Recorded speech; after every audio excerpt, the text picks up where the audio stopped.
cubed plus m squared equals 810. Okay, now this is called a cubic polynomial equation. Okay, so our equation becomes m cubed, or you can say m exponent 3, okay, plus m squared equals, now 810 is the same as, okay, 81 times 10. All right, so you're going to have m cubed plus m squared equals, now 81 is the same as 9 exponent 2. 10 is the same as 9 plus 1. Okay, so you're going to have m cubed plus m squared equals 9 squared times 9 plus 9 squared times 1, which is 9 squared. Okay, all right, so we are using the 9 squared to multiply the bracket that we have there. So our equation becomes m cubed plus m squared equals 9 squared plus 9 is the same as 9 exponent 1. Okay, and then we have 9 squared.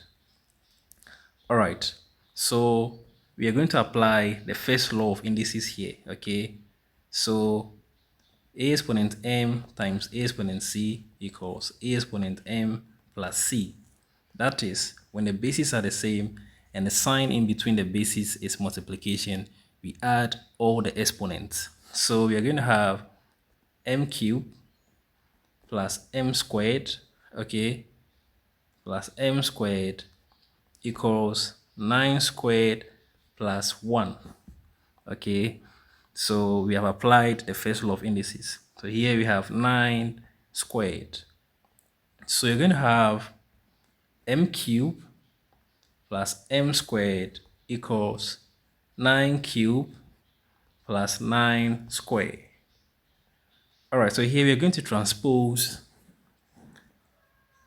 all the components at the right part of the equation. Okay, so we're going to have m cubed plus m squared, okay, minus 9 cubed minus 9 squared equals 0. All right, so let's group all the cubes and then group all the squares. So we're going to have m cubed, okay, minus 9 cubed plus m squared minus 9 squared equals 0. All right, so we have difference of cubes here, and then we have difference of squares here. So we're going to apply the difference of cubes identity and the difference of squares identity to our equation. Now let's apply the difference of cubes identity first. So it says that a cubed minus b cubed equals a minus b times a squared plus ab plus b squared. All right, so our equation becomes, okay, m minus 9 times, okay, times m squared minus, plus 9m, okay, plus 9 squared, that is 81. And then we have plus m squared minus 9 squared equals 0. All right.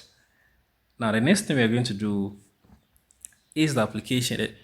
The next thing you're going to do is to apply the difference of cubes, the difference of squares identity, because we have already applied the difference of cubes identity. Okay, so a squared minus b squared should always give us a plus b times a minus b. All right, so our equation becomes m minus 9 times m squared plus 9m plus 81, okay, plus, okay, m plus 9 m minus 9 equals 0. So you can see we've applied the difference of squares identity. Okay, all right, so let's factorize here. So you can see you have m minus 9 and then m minus 9 here. So we bring it out since it's common. So we're going to say, okay, m minus 9 times m squared plus 9m plus 81 okay, plus m plus 9 equals 0.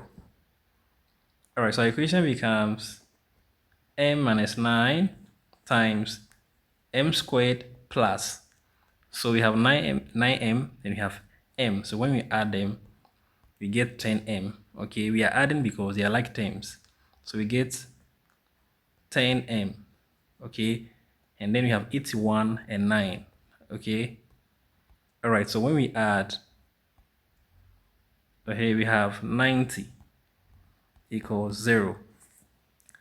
All right, so this is what we have. Now here we can apply, okay, this concept. We can say if A times B is 0, then A is either 0 or B is 0.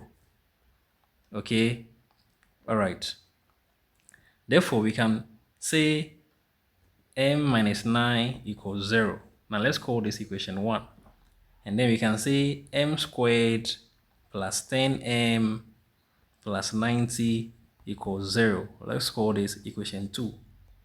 All right, so you can say from equation 1, m minus 9 equals 0. So m equals 9. Now let's call this m1 since we are expecting other solutions. Okay, so let's call this m1. So m1 is 9. All right, then we say from equation 2, we have m squared plus 10m plus 90 equals 0. All right, so this is a quadratic equation. Okay, so we expect two values here. Now, we expect two values as answers here. Okay, now let's use the determinant to check our equation. Okay, so we say, before we apply the determinant, let's quote a squared plus bx plus c equals 0. So every quadratic equation obeys this form, okay, or has this form. So we're going to compare this to our equation, okay. So when we compare, we see that a equals 1, b equals 10, and c equals 90. All right, now let's state the quadratic formula. So we have m equals minus b plus or minus the square root of b squared minus 4ac all over 2a. All right, so let's apply that concept. So we say m equals minus 10 plus or minus the square root of, now b squared is 10 squared minus 4 times 1 times 90 all over, okay, 2 times 1. All right, so our equation becomes m equals minus 10 plus or minus the square root of 100 minus 4 9 is 36. So you have 4 times 90, 4 times 1 times 90 is 360. Okay, all right, so this is what we have all over 2. All right, so let's subtract 360 from 100. Okay, so you have 100 minus 3. Okay, let's subtract, let's say 360 minus 100. Okay, when we are done, then we negate it. So 0 minus 0 is 0. 6 minus 0 is 6. Okay, 3 minus 1 is 2. So we have 260. Okay, so in this case, we are going to have m equals minus 10 plus or minus the square root of minus 260. Okay, since we are subtracting a very big number from a very small number, so this is what we have. All right, over 2. Okay, so you're going to have m equals minus 10 plus or minus the square root of 260 times minus 1 all over 2.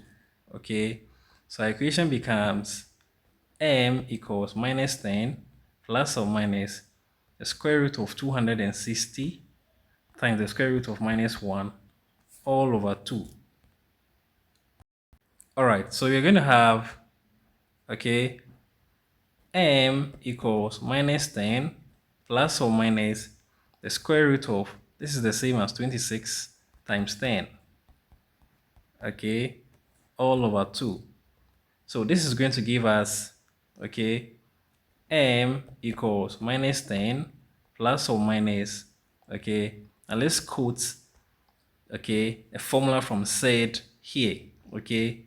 All right, now if, okay, if the square root of a, when you have the square root of ab, this can be written as the square root of a times the square root of b. So our equation becomes m equals minus 10 plus or minus, and here you have the square root of 26 times the square root of 10, and then here you have the square root of minus 1 all over 2, okay. All right, so our equation becomes m equals minus 10 plus or minus, all right, so this can be written as 13 times 2, okay, and this can be written as 26 can be written as 13 times 2, and then 10 can be written as 5 times 2, okay. All right, so all over 2. All right, so you're going to have m equals minus 10 plus or minus the square root of 13 times the square root of 2 times the square root of 5, okay, times the square root of 2 times the square root of minus 1 all over 2. All right, so our equation becomes m equals minus 10 plus or minus, okay, times the square root of 13 times, here let's bring the square root of 2 here and the other square root of 2 here, and then we have the square root of 5, and then we have the square root of minus 1 all over 2. All right, so this will give us m equals minus 10 plus or minus, okay, the square root of 13 times the square root of 2 times the square root of 2, and that gives us the square root of 4, okay, and then here we have the square root of 5, and then we have the square root of minus 1 all over 2. All right, so we can do this. We can say m equals minus 10 plus or minus, now the square root of 13 can be here, the square root of 5 can be here, the square root of 4 can be here, and the square root of minus 1 can be here, all over 2, okay. All right, so you're going to have m equals minus 10 plus or minus the square root of 13 times, okay, root 5, and the square root of 4 is 2, okay. All right, so you're going to have m equals minus 10 plus or minus the square root of 13 times 5, that gives us 65, okay, times the square root of times 2 times the square root of minus 1 all over 2, okay. All right, so our equation becomes m equals minus 10 plus or minus 2 times the square root of 65 times the square root of minus 1 all over 2. All right, now minus 1, but minus 1 is the same as I squared. Okay, so where we see minus 1, we can write I squared. So we say m equals minus 10 plus or minus 2 times 65 times the square root of I squared all over 2. Okay, all right, so this will cancel this. This will cancel this. So you're going to have m equals minus 10 plus or minus 2, okay, times the square root of 65. All right, so let's bring the I here. Okay, so the I can be in front of the square root or it can be behind it. Okay, all over 2. All right, now our equation becomes m equals minus 10 over 2 plus or minus 2i over 2, and here we have 65. All right, so you can say 2 cancels itself, 1 goes here, 5, 2, 1, 2 also cancels here, 1. So you have m equals minus 5 plus or minus, okay, and then we have I root 65, okay. Now this is the same as m equals minus 5 plus or minus root 65 I. All right, now let's separate the solutions in our equation, okay. So we can say m1 equals minus 5 plus the square root of 65 I, and we can say m2 equals minus 5 minus the square root of 65 I. Okay, so this is our solution. All right, so we've already called the first value for m1. So let's call this m2 and let's call this m3. Okay, so in all, we have 3 solutions, 1 real solution and 2 complex solutions. And these are the solutions we need to get when solving a cubic polynomial equations.